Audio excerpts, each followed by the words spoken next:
पे हमारा माइक खराब हो गया और पब्लिक मीटिंग करना मुश्किल है। जी बिल्कुल ठीक बात। तो मैंने सोचा कि हम थोड़ा यूपी के बारे में बातचीत कर लें और आप अपना पर्सपेक्टिव हमें बताइए, हम आपको अपना पर्सपेक्टिव बताते हैं, थोड़ी डिस्कशन करते हैं। ठीक बात है, ठीक बात है। मैं समझता हूँ कि जब माइक खराब हो गया हम दोनों बात करेंगे, वो रिकॉर्ड होकर के जाएगी तो लोग बेहतर और अच्छा समझेंगे और अच्छा रिजल्ट आएगा। और क्योंकि सोशल मीडिया से वेल कनेक्टेड है तो सब लोगों को जानकारी मिल जाएगी कि हम और आप क्या बोल रहे हैं। यूपी जो 80 सीटें ले रहा है, इसमें 79 सीटें समाजवादी पार्टी, कांग्रेस, इंडिया गठबंधन जीत रहा है। एक जो क्यूटो है उसमें हम और आप लड़ाई में हैं। और इस बार क्यूटो नाम कैसे जापान वाला ही है? ये क्यूटो क्योंकि जो प्रधान सांसद हैं उन्हें सपना दिखाया था काशी के लोगों को कि दुनिया की सबसे बेहतर सिटी बनेगी क्यूटो। तो क्यूटो बनी नहीं बनी काशी के लोग ये तय करेंगे और फिर वोट डालेंगे। तो इस बार मन मर्जी नहीं चलनी है, मन की बात नहीं चलेगी, हमारे आपकी बात और 140 करोड़ लोगों की बात और संविधान की बात होगी।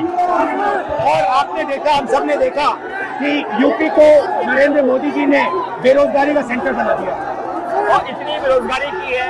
ये जितने बच्चे दिखाई दे रहे हैं ये वो लोग हैं, दिखाओ जो अग्निवीर या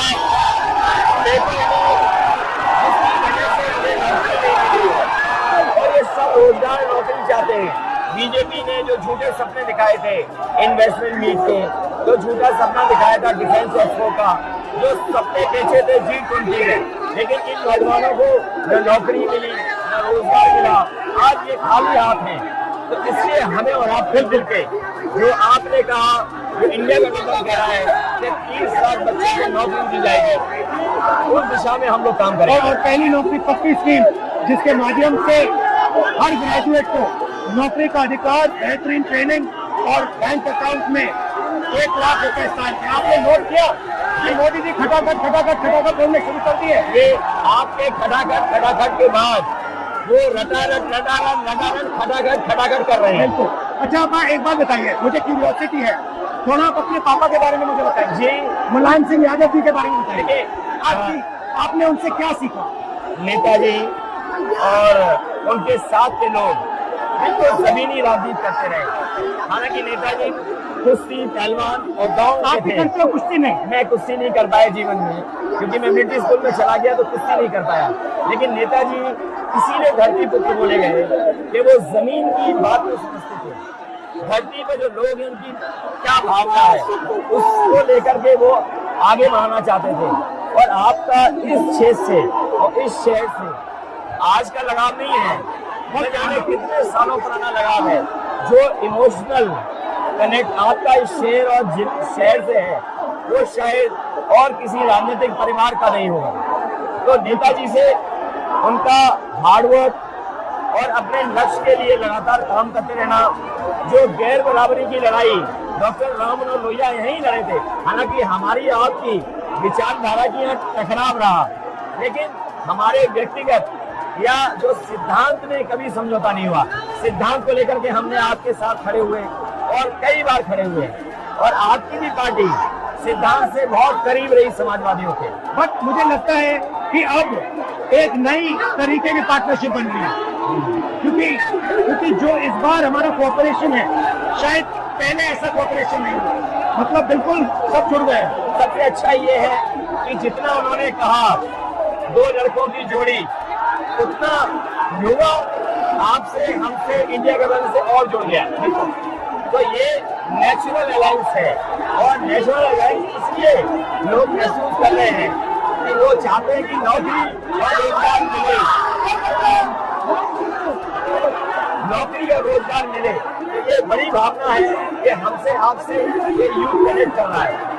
सबसे बड़ी बात, महंगाई की चोट सबसे ज्यादा इन लड़कों को लगती है। हमारी थिंकिंग है और आपकी भी है कि ये जो 22-25 लोगों को नरेंद्र मोदी जी ने पूरा का पूरा धन पकड़ा है, उसको ठीक करने के लिए जो हमारे युवा हैं, माताएं बहनें हैं, उनको डायरेक्ट बैंक अकाउंट में पैसा देना। देखिए, ये जो लोगों के पास पैसा पहुंचने से जो अर्थव्यवस्था को लाभ मिलेगा, मैं समझता हूँ इनका भाग्य भी बनेगा और देश की अर्थव्यवस्था भी बेहतर होगी।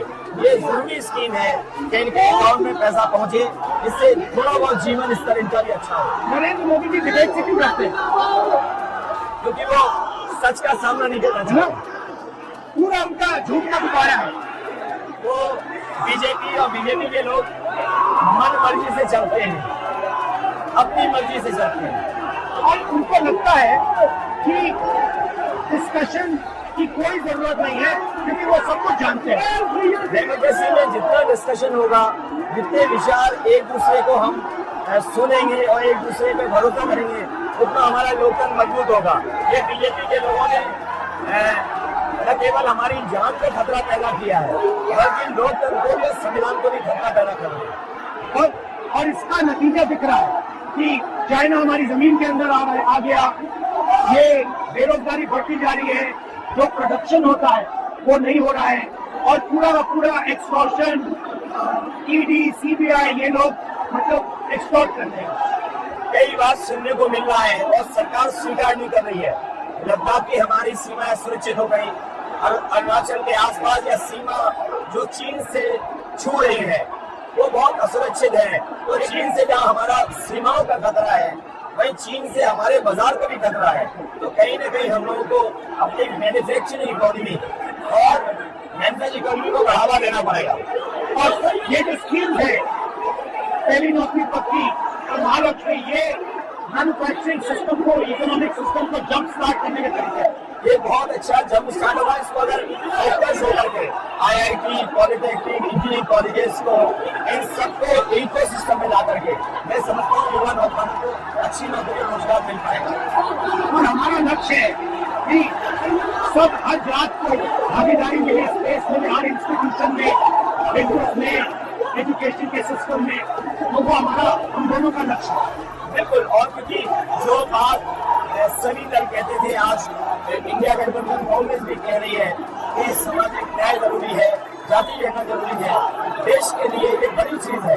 जो दुनिया में अमेरिका है, यूरोप है, अपने उन लोगों के लिए तो पीछे छूट जाते हैं, उनके लिए कुछ काम करते हैं। तो हमारा जो देश जाति के आधार पर पिछड़ा है, तो इसको आगे बढ़ाने के लिए ये बड़ी भूमिका होगी इस बार।